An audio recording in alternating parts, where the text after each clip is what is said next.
উপকূলীয় জেলা বরগুনার বিষখালী নদীর তীরে অবৈধ কয়লা তৈরির চুল্লির কারণে বাড়ছে দূষণের মাত্রা।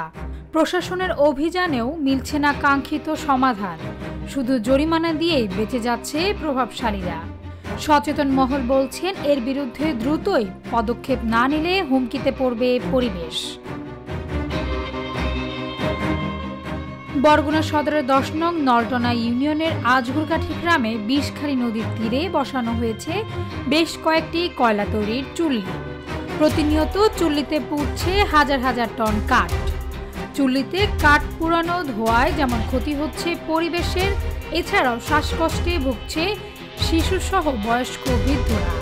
পরিবেশ ক্ষতিকারক কাঠ চুল্লির মালিক মাসুদ প্রভাবশালী হওয়ায় ভয়ে মুখ খুলছেন না স্থানীয়রা।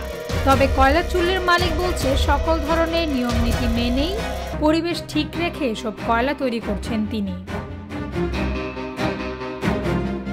পরিবেশ অধিদপ্তরের ছাড়পত্র কিংবা স্থানীয় প্রশাসনের অনুমতি না থাকলেও চুল্লি মালিকরা মানছেন না নিয়ম নীতি। গণমাধ্যমের উপস্থিতি টের পেলেই চলে ম্যানেজ করার পায়তারা। এসব অবৈধ চুল্লির স্থায়ীভাবে বন্ধ করতে পরিবেশ অধিদপ্তরের কর্মকর্তারা আপোষহীন ও বদ্ধপরিকর।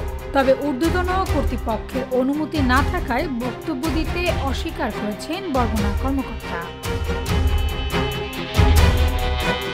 এদিকে অবৈধ কয়লার চুল্লি স্থায়ীভাবে বন্ধে কঠোর পদক্ষেপ গ্রহণ করবে উপজেলা প্রশাসন।